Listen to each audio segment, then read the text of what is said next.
and I wore a few different hats this summer. I became the pandemic nurse response coordinator shortly after we left and halted abruptly in March, and that's kept me very busy this summer. I also serve on the Pandemic Response Advisory Committee, the PRAC committee, and I was also the summer program nurse that was held in the large tent behind Sheffield School for 4 weeks. It's been a very busy summer, but I'm excited to be talking with you all this morning and go over some of the health and safety procedures that we have come up with. As we start this unusual year, we are working hard to make it safe and successful for all of us. Like you, I receive and review new information and guidance on almost a daily basis. It seems very overwhelming at times. I recognize everyone on this call has some level of concern and worry about how to protect themselves and their families, and how to protect our students and their families from this disease. And how do we best serve our students during this pandemic? And like you, I have some of the same concerns. I'm sharing these health and safety recommendations that are based on the most recent guidance we have received. The health, safety, and well-being of our students and staff and families is our top priority. The Pandemic Response Advisory Committee, which consists of administrators, school nurses, teachers, school board members, and other stakeholders in our community, meet weekly to discuss COVID-19 trends and updated guidance. We are all invested in the safest return to school for staff, students, and families. The public health COVID-19 indicators show that Massachusetts maintains a downward level trend. We are paying close attention to case numbers and rates and are watching the trends closely for the safe return to school when we are prepared to do so. We are preparing our district for a hybrid return with the ability to move rapidly back to a remote learning model if the need arises. So what is COVID-19? COVID-19 is a novel coronavirus, which means it's a new coronavirus that has not been previously identified. This one is named Coronavirus Disease 2019 and abbreviated to COVID-19 because it first appeared in China in 2019. Coronaviruses are respiratory viruses that are generally spread through respiratory secretions, which includes droplets from coughs and sneezes of an infected person to another person. There is preliminary evidence that shows that COVID-19 is also transmitted through airborne transmission, in which the virus spreads in a much smaller particles from exhaled air known as aerosols. Because of this, it is important to do what we can to improve ventilation of indoor spaces and encourage outdoor activities when possible.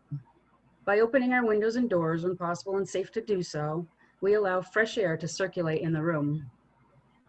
Given the nature of the pandemic, we know it is impossible to completely eradicate the risks associated with COVID-19.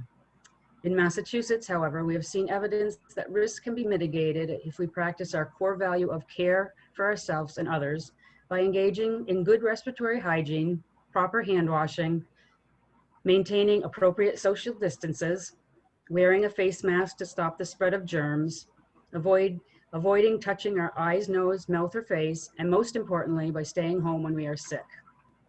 We expect that all students and staff will incorporate these healthy practices, making them a part of their daily routine as we begin the 2021 school year.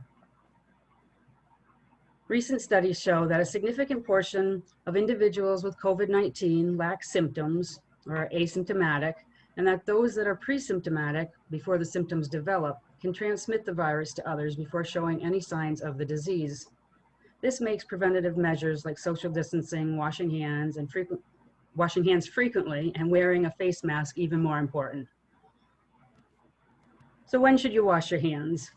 These are recommendations, but certainly not limited to just these times.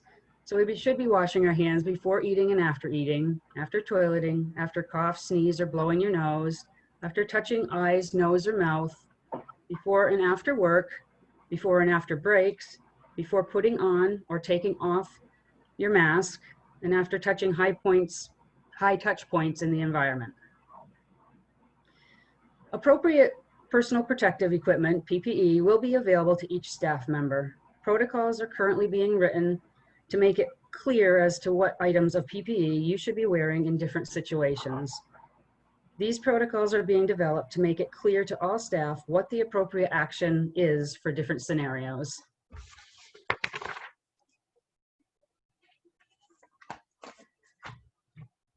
A document has been created that you will all receive titled Employee Responsibilities. And I think it was just emailed to you all just before this meeting.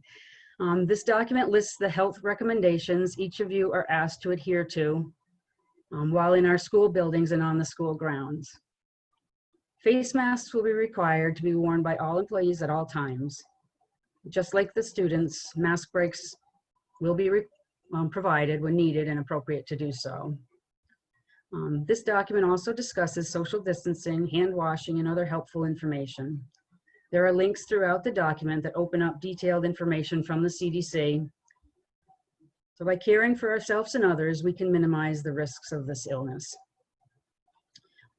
So if you are not able to wear a face mask due to a medical condition or other reason, you must contact your building principal to discuss an alternate plan.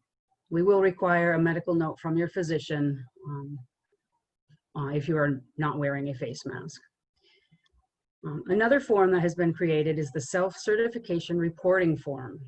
This is a checklist of possible COVID-19 symptoms and guidance we are asking employees to complete each morning before leaving for school. You will be asked to sign the first form you receive and return it to your building principal, and that will just acknowledge that you understand the form or if you have any questions about it. You'll be given a copy to keep at home for a daily reference.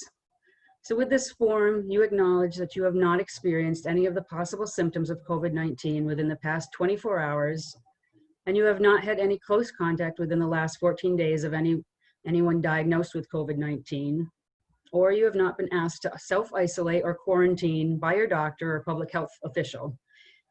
Also, you're also acknowledging that you are in compliance with the Massachusetts travel restrictions. Each school building will have a sign-in log at the entrance, similar to what we've been having all summer long. And each employee must sign this upon arrival. This sign-in is important for us to keep track of employees' time and location in case there is a need for contact tracing. There is also a column on this sign-in log to check off to verify you did your self-check prior to arrival at school. So let's just review the signs and symptoms, or possible signs and symptoms of COVID-19 that you will self-check yourself for daily. Fever above 100 degrees, chills, cough that's not due to any other known cause such as asthma, difficulty breathing or shortness of breath, new loss of taste or smell, sore throat, headache when in combination with other symptoms, muscle aches and body aches, nausea, vomiting, or diarrhea, fatigue when in combination with other symptoms, and nasal congestion or runny nose that's not due to other known causes such as allergies, and when in combination with other symptoms. So the school district has purchased virtual training modules from Global Compliance Network, GCN, that you've all received and are asked to complete. If you have not received the email on these, please let an administrator know. After viewing each short module, you will take a short quiz. After completing the modules, print the completion certificate and submit it to your building principal. These modules cover a variety of topics that are important for all of us to review at the beginning of each school year. This year, we have added 4 COVID-19 modules that include planning, preparing, responding, mask wearing, how to properly don and doff, which is taking on and taking off your face masks and gloves, and hand washing. It is crucial that you take these modules seriously. The health and safety of our school community is counting on how well we are prepared. All of the training modules are important to complete in a timely manner. However, we would like you to complete the bloodborne pathogens and COVID-19 modules this afternoon. The afternoon has been reserved for these GCN trainings. If you have not had a chance to look at them over yet, these include trainings on mandatory reporting, FERPA, anti-bullying, Section 504, de-escalation, and several others. They will take you roughly 3.5 hours to complete if you plow right through them, straight through them. I do encourage you to take your time though and digest what you are learning. If you do not complete all the modules today, the remainder are due by October 1st. There will also be a short module titled Food Allergies and Anaphylaxis in School, What Staff Need to Know. This will be emailed to you soon. After watching this module, please complete the short quiz and return the certificate to the building school nurse.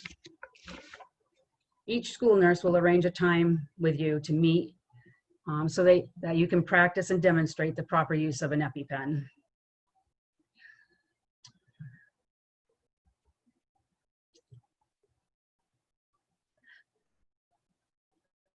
So that's pretty much what I have, but I'll end with this, that we know that to lower the risk of transmission, there are several steps we can take. And these we can't be stressed enough. Stay home when you are sick, wash your hands frequently. Hand washing remains the single most important thing we can do to decrease the risk of getting sick. You should be washing your hands frequently with soap and water, which is best, but if not available, use the hand sanitizer that contains at least 60% alcohol. Wear your face mask, maintain social distance, and routinely clean and disinfect frequently touched surfaces.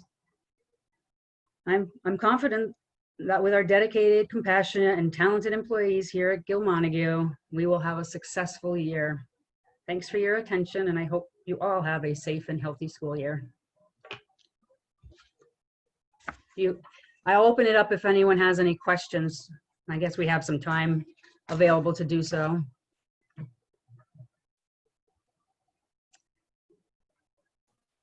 What is FERPA? Family Educational Rights and Privacy Act. It's related to, it deals with the law around confidentiality and student records. Okay, I was just curious what the acronym meant. Thank you.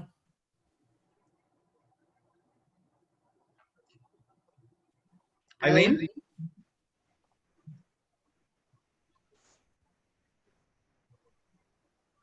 Hi, good morning. What if we don't have a printer at home to print out those papers from the testing questions? Which I don't have a printer. You don't have to print them out. You can save them electronically and email them to Sabrina. Okay, So thank you. yeah, thank you for asking. I think all of them should be able to be saved as PDFs and emailed, and we'd prefer to do that remotely.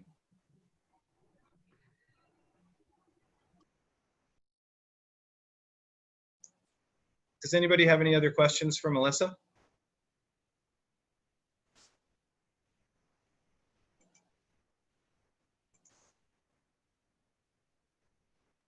Okay. Melissa, thank you very much for your time and effort and for all the coordination that you've done over the summer and meeting with health officials from all over the area, keeping track of case counts, the updates of the protocols, the training that you did for summer school folks. It's been a remarkable feat of gathering, distilling, and summarizing just an absolutely enormous and overwhelming amount of information. And you and your staff have done an incredible job. Thank you. Thank you. Glad.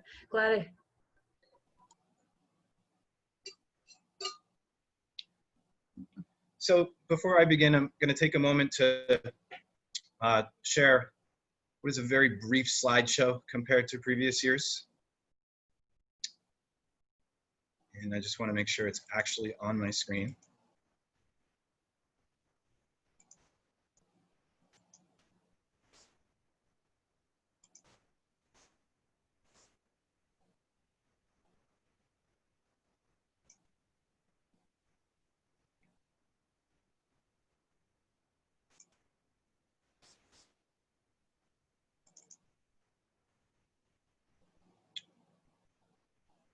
So again, welcome back.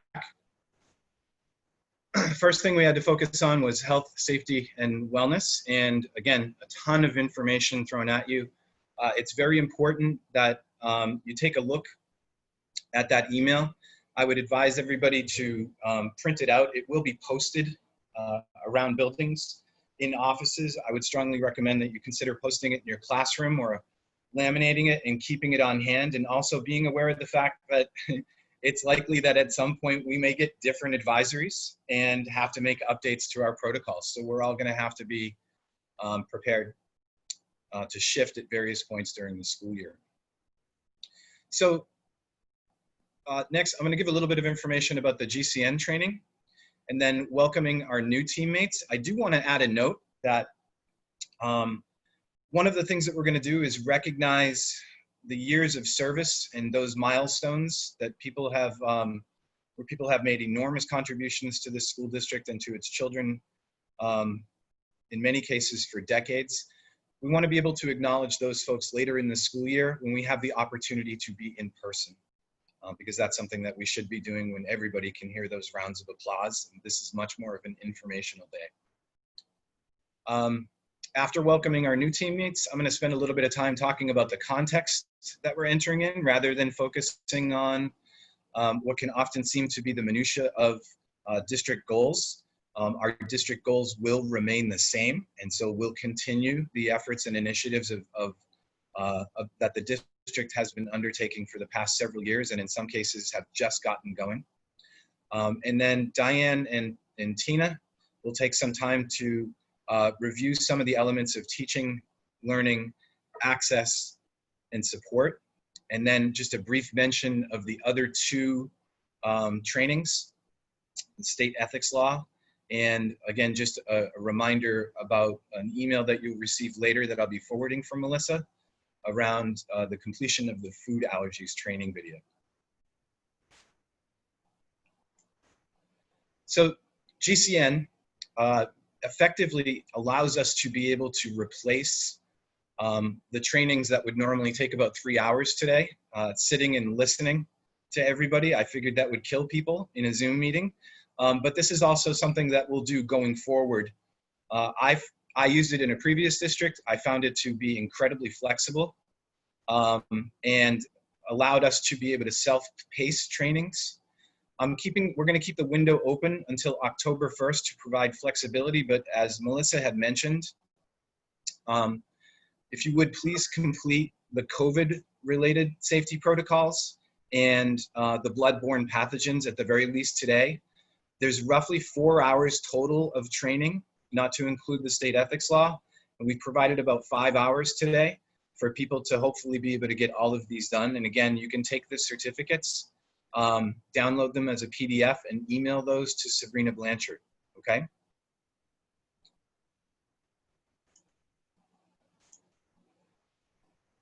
Yesterday, I had the great opportunity to finally see people in person. Not that we haven't been hanging out with the administrative team or seeing the cafeteria staff who so bravely went out and kept our community fed over the summer, along with the custodial folks who have worked really hard to put things in place to keep the buildings clean. But we got together with new staff yesterday. Christine Limoges put on an outstanding program, and almost all of the new teachers were able to join us. First, and I don't know if everybody will be able to see everybody, but Catherine First joins us at Hillcrest as a reading teacher. Many of you have had the opportunity to see or meet Lisa Desjardins, who is the new principal at Gill. There is still a second grade teaching position open at Gill that we are currently interviewing for. Emma Schweitzer joins us as a second grade teacher at Sheffield. We are also in the process of interviewing for a fifth grade teacher at Sheffield. Kara Coons, also working at Sheffield, joins us as a special education teacher. Julie Woodbury joins us as the elementary school's psychologist. Lindsay Jones as a Great Falls Middle School guidance counselor. Shelley Tobias has joined us over the summer as a middle school and high school administrative assistant. Rosemary O'Brien as a middle school special education teacher.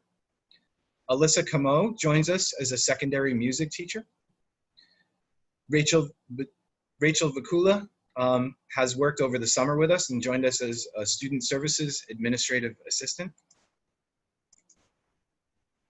Jenny Coons, the district-wide physical therapist, and I am very happy to join you all as the superintendent. I know it's very hard for me to not be able to meet people face-to-face and be in person, and I want people to know that in putting faces to names, that for those people who I have met, I only know half of your face so far, so it's going to take me a little bit of time to remember who everybody is.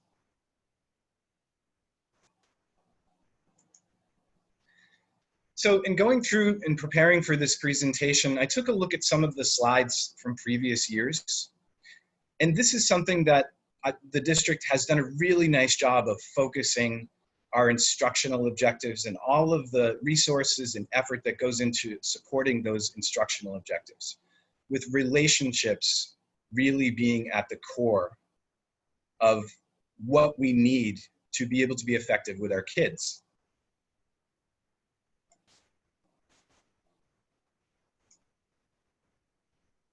Now, all of that changes. One of the things I've noticed is even in this somewhat sterile environment of meeting in Zoom or through Google Meets, that it is so different. And I think that the most challenging thing for any one of us is the challenge of developing relationships. Research tells us that the most important aspect of student growth and learning, the factor that contributes the most, is the academic relationship that a student has with their teacher. You guys have worked so hard to develop those relationships, and it will be even harder as we return to school. Here's part of the reason. In the spring, while the closure was slammed on us, it was lighter. The state did a really effective job of advising us to pare down our expectations, to seek to avoid issues of failure and retention whenever possible, and to do whatever we could under those circumstances to pull kids through and keep them connected. Those reduced expectations are gone. Now, coming into the fall, it counts. We're fully assessing students, we're providing them with grades, and we'll need to provide them with expectations. And so that's one of the things that's really different. The other thing that's really important to keep in mind, and I'm sure every one of you has been stressed out about this, is that by the time students come into school, they will have had a 7-month gap with really only that minimal learning from the spring and things that they've done on their own, perhaps because they're passionate about something, reading or engaging in some way with something that they like. One of the things that's really important also to keep in mind is that the regression that's caused by that length of time that students have been away is going to be greater for those students who have learning needs, such as students with disabilities and English language learners. Having that disconnection will make things harder for them. They will have slipped backwards. But in addition to that, every student is going to be in a very different place than they've been in the past. One of the other things that we're going to need to be able to do, and we're going to need to rely on our counselors and our psychologists, our support team, and the collaboration that they'll have with teachers and paraprofessionals and other people who come in contact with the students, is trying to assess the impact of the trauma that has been caused to our students, and being able to identify, not only identify those students, but to identify the strengths that we have in this district to provide them with the support, and in some cases referring them to outside agencies to make sure that we're able to support their social and emotional health, which is also going to be really challenged by these set of circumstances. We're going to need to work really hard at re-engaging our kids. Kids have not been engaged in learning, and we're going to need to not only get them back physically, but work hard to inspire them to stay connected in this new environment. And there's a lot of success from the spring. Over the course of the summer, I received obviously an endless number of emails. When you come in into a new position that's very public, you know, people want to share things. And one of the things that was really exciting that was shared almost 100% with regard to commenting from the spring was that parents really felt in those emails that were sent to me that teachers did a really nice job. And during that time in the spring, we weren't even prepared. It was just dropped on us. So that's something that we can definitely build off of to move forward in this environment. Everyone has been impacted. We talked to the administrative team, we talked as superintendents, and one of the things that's really interesting, and I didn't think about it until like 2 or 3 weeks ago when somebody mentioned this in a meeting of superintendents, where a couple of us were broken down, trying to solve problems, trying to rely on one another. All of us deal with crisis. It's part of what we do in schools. We help each other as human beings, and things happen in our communities that we have to respond to. But those crises, for most of us, last a very short period of time. We help to resolve the issues, we put supports in place, but this has been a chronic crisis. It hasn't gone anywhere, and every single one of us has been impacted. One of the other things that still is anxiety-inducing is that even though the case count in the local area is low, nationally and in the state, COVID-19 remains a public health risk. And this causes anxiety for us as staff, it causes anxiety in the community, it causes anxiety amongst our parents. And I'm not trying to make this something that's dark and sad, and I just want people to have an understanding, because so many of us have been squirreled away, and you know, it's important for us to understand that things in this community are going to get more challenging, and the school is obviously a resource for the community. Things that are going to happen that are going to impact us and impact our children, most importantly. Businesses are going to close. Some people are already out of work. And one of the most important things that we need to keep an eye out for is that food insecurity is going to increase in this community. Every kid's home experience is something that's going to inform how they're coming back into school. And then in the middle of this, kids still have to learn. That's a really challenging set of circumstances. And so there are some things in general that we all need. First, to use that metaphor, anytime you get on an airplane, there's a reason that when they go through the safety protocols on the airplane, they talk about the oxygen mask dropping down when the pressure leaves the cabin. It's really, really important that you make sure that you put the oxygen mask on yourself first. And it's an important metaphor, because if you can't breathe, you're not going to be able to help anybody else on that plane. And we all need each other's help. We all need support. It's really important that we be patient and we be kind. The number of things that we know is a far shorter list than the number of things that we don't know. And we're in a constant state of problem solving. It's never been more important for us to listen to one another. It's never been more important for us to share with one another. In these circumstances, collaboration and that problem solving really is the key. We all need to connect with our students and with our families. They miss all of you very badly, and they're going to be excited to see you. Please make the greatest effort to excite students about being connected, and capitalize on the fact that they're going to be ecstatic to see your faces. I've heard from so many students, my son, who is a senior, and there are so many students who, in the past, school that wasn't necessarily their thing, and they miss it so badly, and they can't wait to get back. One of the things that we're all also going to need to do is to identify and support the most needful in our community, and that includes on our staff.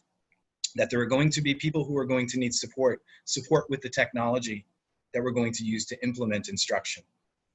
Please make sure that you're pointing out to people and reaching out to people who need that help.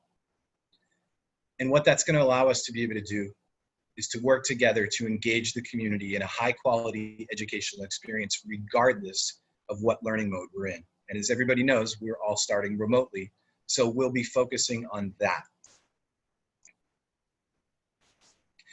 Just as a quick mention, crisis teams will be shared by the principals at building levels. And one of the other things that I would like people to keep an eye out for is that Heath Cummings and Melissa Bednarski are working to put together COVID exposure response teams, or CERT teams, for everybody in the building. And they'll give a brief set of protocols for what to do in cases of exposure or suspected exposure. And so that information will be coming out as well. And that's going to be something else that you're going to want to keep close by to you in your classrooms when we return to campus. Now going to turn things over for a couple of slides about the most needful folks in our community to Diane Ellis. Diane?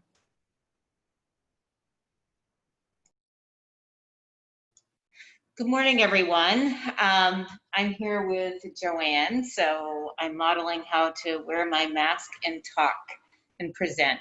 So as Brian was saying, you know, this crisis has had an impact on our families, and I've been here all summer, and one of the things that we have seen is an uptick in families who are identifying as homeless. I think just yesterday I got 2 more notifications from the Department of Children and Families about foster care placement. And so we do have a responsibility to identify these populations of students. Brian used the word needful, but these populations of students who are considered vulnerable or at risk. Last year, the district went through what's called an educational stability audit or review. I think there's something like 25 plus indicators of the different ways in which we have to have policies, practices. I know our school committee voted on new policies last year in relation to foster care, homeless youth, and our registration practices, our policies and practices within schools. So this is just a friendly reminder. Staff did see this slide last year. This population of students are considered protected status, if you will. And I didn't mention military connected, but that is another area that the state recognizes. We're not in an area that has a military base where we have a lot of mobility with those particular populations of students. But the thing that's most important, this is my 3rd year in Gill-Montague. People are like, wow, that went fast. I would agree. It's been a quick 3 years. But this is my 3rd year in Gill-Montague, and our systems of identifying and supporting these students have really improved over the last couple of years. And that's really a credit to staff who have relationships with these students, people who are in the nurses' offices, people who are the guidance counselors, the teachers, the paraprofessionals, the custodians, the cafeteria workers, who know these students and recognize and listen and attend when there has been a change in status. As people can imagine, particularly for our homeless students, there is a level of shame, or even just not recognizing that being doubled up, staying on a couch constitutes homelessness, because people, 6-year-olds don't necessarily have those words to describe their experience. So credit to all of you for listening and paying attention and reporting these students to your principals, to your administrative assistants, so that we here in central office can accurately account for these children and provide the supports that we are required to do so. So thank you. To the next slide, please. So as I referenced, it's a shared responsibility. If all staff are to report if you suspect a student who is homeless or recently placed into foster care. Rachel Vakula is new in our office, and she's just been doing an incredible job helping us update our reporting systems here. And we want to be able to provide services to include transportation, breakfast, lunch, waivers of any particular fees, and to provide school supplies and those referrals. I know Stacy Lankneck, as our family engagement coordinator, has worked closely last year in supporting a family and accessing services once they were able to enter into a shelter. So again, thank you all. We can go to the next slide.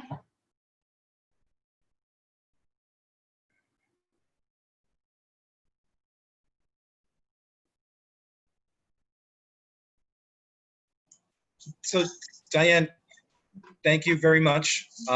This is the point at which Tina and I will jump back in. It becomes very, very important and even more challenging in circumstances where you're not seeing a student in person.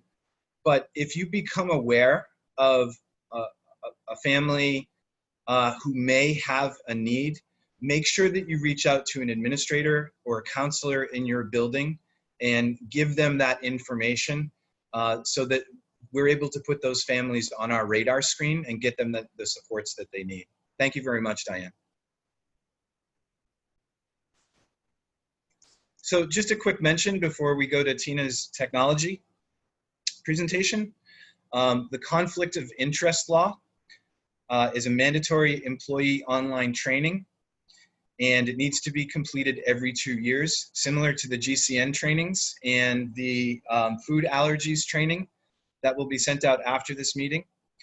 The certificate for completion of the conflict of interest law should be emailed to Sabrina, okay? So if I could, at this time, hand things over to Tina Mahaney, who is somebody who we quite simply could not have gotten through the summer without. Tina has done just an inhuman job of holding everything together. Tina, thank you so much.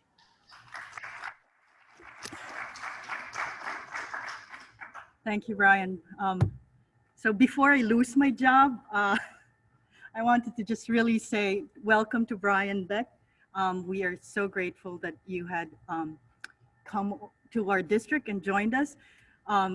So soon enough, we'll have a chance to all see each other, and I think that would be just like one of the best things that that Brian will receive, is being able to see all your beautiful faces that we missed so much.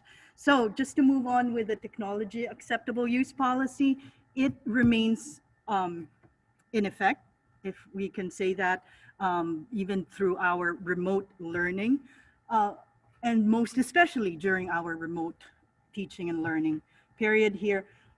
Your educational purposes shall be defined as classroom activities, career and professional development, and high quality self-discovery activities of an educational nature. And I think if we are to really keep ourselves within that thinking and what our purpose is, then I believe that we would be able to just really stay within this like really heavy thinking of how we're going to deal with technology.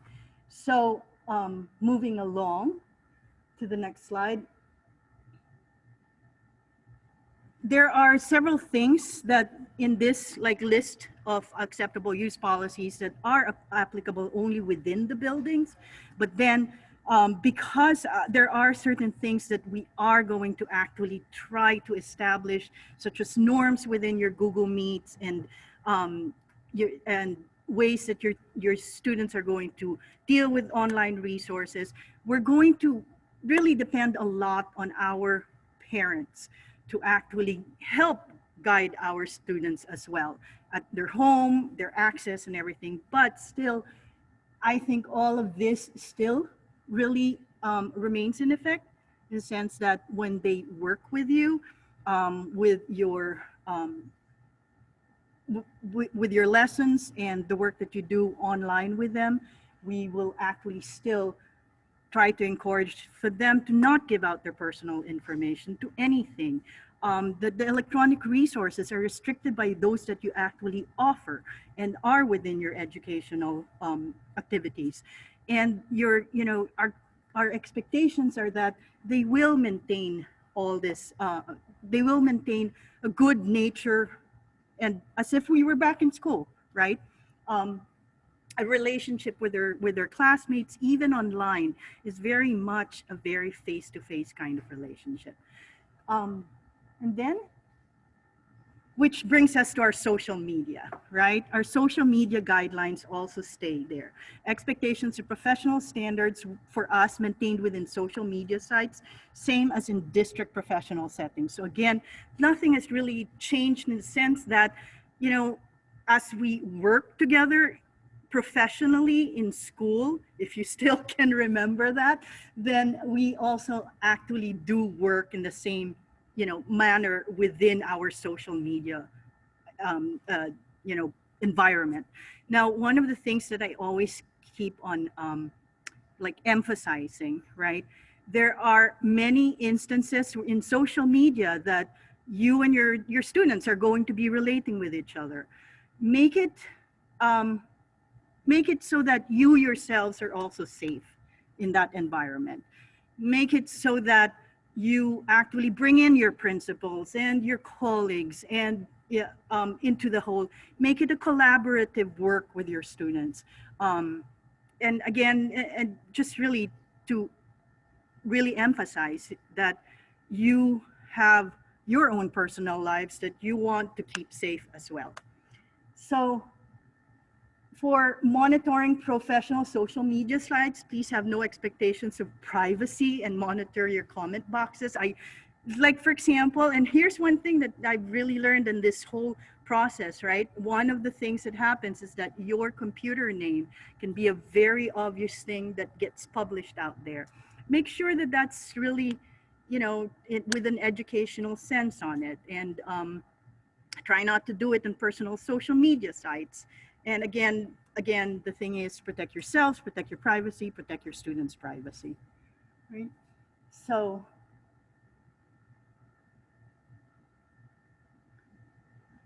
now, with regards to free speech expectations in personal social media, the policy is not intended to infringe upon a staff member's right not to speak publicly on matters of public concern. So take note of that, right? So there's nothing that's stopping you from actually really saying something that is of public concern. So again, keep it, keep what's private, private, especially for your students, right? We keep our students secure, right? We instruct them with our actions, right? Because that's what they're going to absorb, is basically what it is and how you conduct yourself. And that's how they're actually going to learn what it is to be out there and what digital citizenship really means, right? So do no harm to your employees' ability to function, to your colleagues or your students. And so just really to be very clear, right? Your school's logo or likeness is something that needs to be given permission for, right? So the superintendent will have to give you permission to use any of our logos or any of our likeness. We're very aware of our being representatives. So, on to the next slide. I think the next one is mine. Yes. So Tina, thank you very much. And this is a nice segue, jumping from social media and sort of the nuts and bolts of social media policy, talking about confidentiality and just talking about it in a different context. You're going to do a training. Somebody had asked, well, what's FERPA? FERPA is the Family Educational Rights and Privacy Act. And it does things like protect grades, student performance, directory information, what kind of stuff can and can't be shared. And it's really technical. The trainings can be somewhat dry, but it's very informative. The thing that it leaves out is the reasons for the real reasons for confidentiality in a school community go beyond the law. Confidentiality is a means of us supporting one another. What happens in schools must stay in schools. And that's important to keep in mind, especially in this day and age of school choice. We work together to solve problems. I inherited a phrase from a colleague many years ago and have made every effort in my professional conduct to live by this phrase. We talk with people and not about them. We talk with people and not about them. It's incredibly important to keep that in mind. That's an act of respect. It is an act of confidentiality. All of us have a right to self-help. We all have a right to self-help, but be aware of your surroundings. and have a really clear understanding of the harm that can be done and will be done when we make disparaging remarks about kids, in particular in the community, or if we make disparaging remarks about our colleagues, again, in particular in the community. We have to keep things in confidence so that we can all protect our children, protect one another, and serve the district well. Everybody needs to work very hard on that every year, and this will be a point of emphasis constantly as we go through each school year. The next slide is just a reminder, and this is something that was created by Lisa's predecessor, Connor, and I wanted to keep this in as people, I know that we are working with some new materials this year, and it will be important for people as you gather resources and you're pulling together various activities for students and doing your work of being creative to get something out there. You might be using resources that in supplementing your instruction that haven't been reviewed and haven't been approved necessarily by the district. So it's very important that all of you have access to this and be asking yourself about the way curriculum reads and does it send a message that's biased? So basically asking yourself the question, does the material contain simplistic or demeaning generalizations, a lack of intellectual merit? Is there a stereotype of some sort inherent in the material that's based on race, color, sex, gender identity, religion, national origin, and/or sexual orientation? Those would be curriculum support materials that would be considered to be biased and should not be used in the district.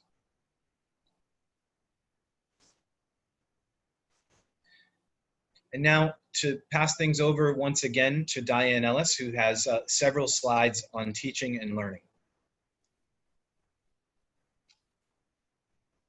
Okay, next slide, please. So we're going to, I guess I could go through here quickly. So we're going to talk about students with disabilities. We're going to talk about implementation of 504 plans, our district curriculum accommodation plan, which I know folks who have experience in the district contributed to the development of that document. Our English learner population, including the use of sheltered English immersion strategies, which is an expectation for teachers, and even in our remote online setting. And then I wanted to just also direct people's attention to instructional resources for English language students that are on our website. So examples of 504 violations, failing to provide, and I just want to, last year folks maybe, not our new folks, but folks who have been in the district, we talked a little bit about tiered focus monitoring. Tiered focus monitoring is a state audit and review process. It's unfortunate that it took a pandemic to not have the state come visit us, but the state was supposed to be coming to visit us on March 30th and 31st, and I want to say April 1st. The principals were all like, oh my goodness, this is going to interfere with our MCAS administration. So the timing of the state's choice to come visit for a site review, everything was disrupted with COVID. But one of the things that was an area of review that Connor Driscoll in his role as the civil rights coordinator, myself as the special ed director, that we prepared for, that district staff worked with us on to ensure, but we met various standards in our civil rights documents as well as in our special education program. The state gives us a number of indicators that we have to assure adherence to, and so 504 falls under civil rights protections. So section 504 of the 1973, oh my gosh, just drew a blank, Rehabilitation Act, I want to say. So examples of section 504 violations, and those, you know, all of us will be doing this training with GCN. You can guess it might include some 504 slides. So failing to provide physical access to programs or facilities. So Accessibility, 504 is key on accessibility, failing to design regular classroom programs to meet a disabled student's individual needs as adequately as the needs of a non-disabled student are met. So that could apply to a special education student. It also could apply to a student who is identified as having a disability but does not require an IEP, so a student who has a 504 accommodation plan. So it's really the thoughtfulness about accessibility of your programs. Thankfully, with the training that our teachers have been doing and the work that Tina's department has done in thinking about universal design and thinking about accessibility features of Google Classroom and online platforms, I can envision teachers are being very thoughtful about how to design their instruction so that it's as accessible as possible for students in that platform of being online. Imposing double standards of eligibility for extracurricular activities, and failing to give a student with disabilities accommodations or services listed in his or her 504 plan. And I would add or IEP plan. So, right, it's about civil rights and protecting the individual rights of a student with disabilities. So those accommodations are very important, and I feel like I'm singing to the choir because I do know that our teachers are very aware of that. So next slide, please.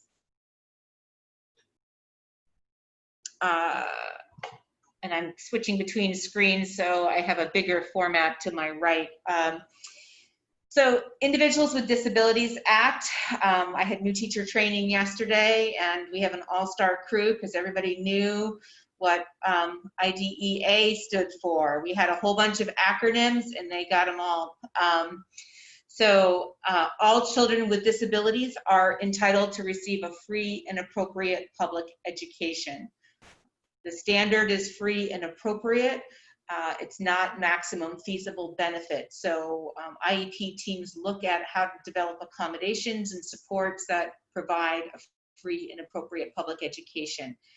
The other sort of huge tenet, if you will, in IDEA is the idea of least restrictive environment. So students with disabilities are to be educated in the least restrictive environment.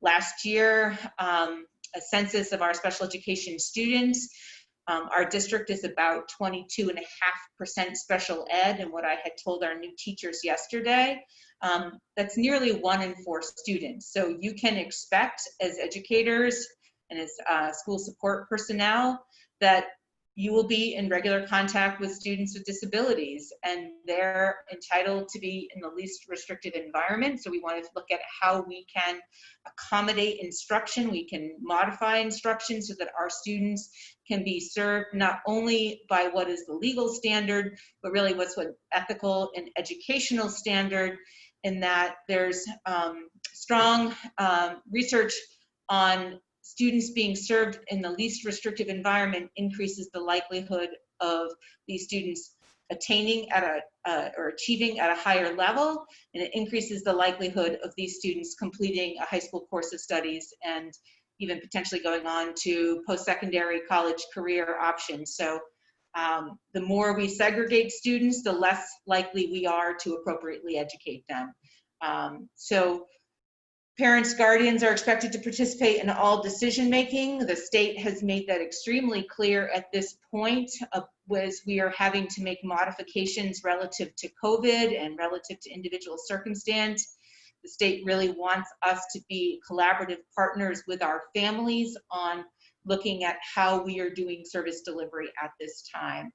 And then lastly, related services must be provided. We have an all-star related services team. I'm very excited to be having our new physical therapist joining us, our school psychologist, our OT, PT staff, our speech language pathologists. Our related service providers are kind of part of what helps provide really good programming for our students. District curriculum accommodation plan. Tina, I'm going to need the 101 and how to figure out how to add this back to the website. I'm working on my technology skills here. But this will be back on our website, our DCAP plan. And this is a requirement. I want to say the law changed in maybe 2004, that Section 38Q and a half requiring districts to have a district curriculum accommodation plan. And I tell people that this is really just good teaching. It ensures that efforts have been made to meet students' needs in regular education settings.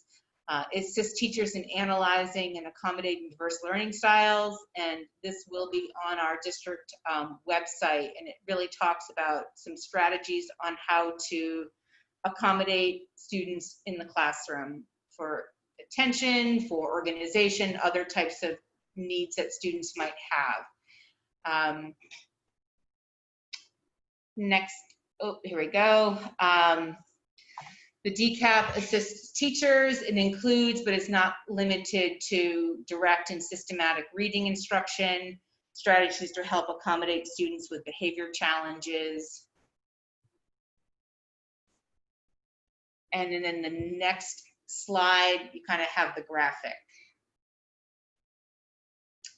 So a DCAP plan, if you think about ways in which you can accommodate students, you can do physical accommodations, use of extended time, technological accommodations. You can do closed captioning, instructional accommodations in terms of modifying some content or looking at essential content.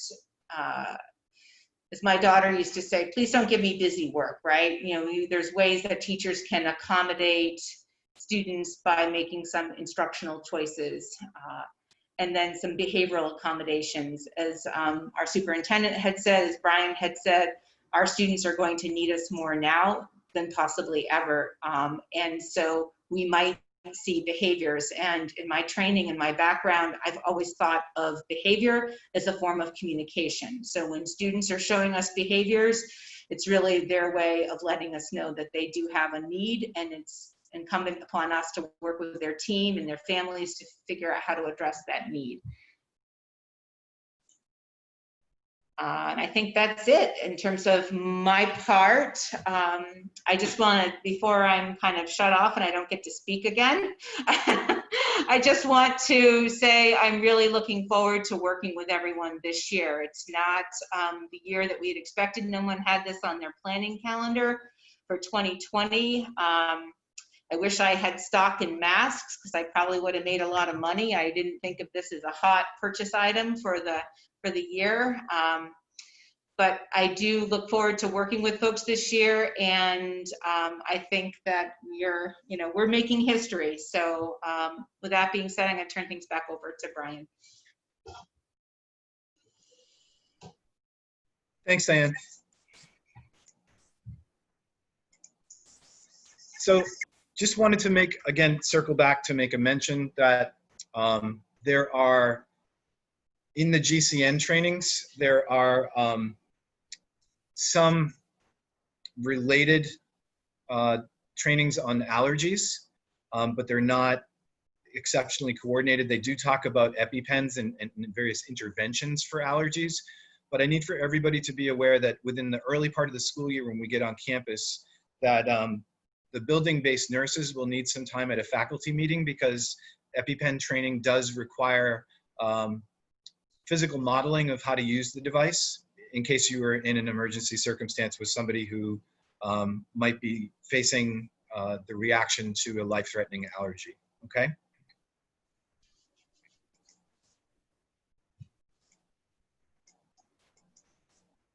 We do also have a life-threatening allergy policy.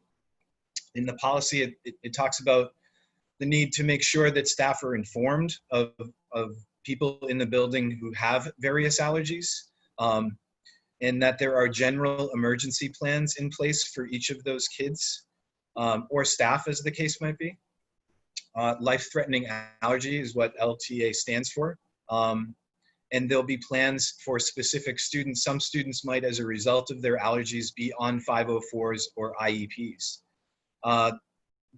Principals at faculty meetings and school nurses will be able to talk about the availability of equipment for responses and protocols in case a student is experiencing some type of reaction to an allergy. Is there anything that you might want to add here, Melissa? No, I think you about covered it. Thanks, Brian. Okay.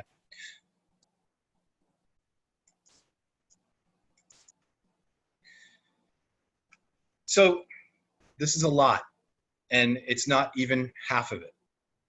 More than half of it will come through the GCN training. The rest of it will come from Tina and the teachers that were trained over the summer, and your colleagues. It will come from each other. I want to thank Lisa Desjardins, who will replace Connor as the Civil Rights Coordinator in the district. Thank Diane for her revamping of the Title IX updates in the law. Tina, already mentioned earlier, will continue to work just at a blinding pace to keep us all supported, especially over the next 13 days, including today. So please be very patient with Tina as we're all trying to help one another. And also to Christine Limoges, the Director of Teaching and Learning, for her work throughout the summer. And all of those who over the course of the summer helped put us in a position to be able to at least get rolling, even if we can't consistently be in our buildings. There's going to be a lot more information that's going to come your way. And I want to emphasize the most important parts of the opening this year. Again, not circling back to, at this particular time, anything other than the disposition we need to have in coming in this environment. I need to emphasize, take care of yourself. Take care of yourself. I need to also emphasize that over the next 13 days, that you spend time connecting and taking care of one another. We all need to take care of one another. If we do that consistently over the next 13 days, when students finally connect with us for learning, we'll be able to take great care of our kids. Thank you all very much. The rest of the day is to work on GCN training and the other online trainings, and I hope everybody gets off to a great start. Thank you all.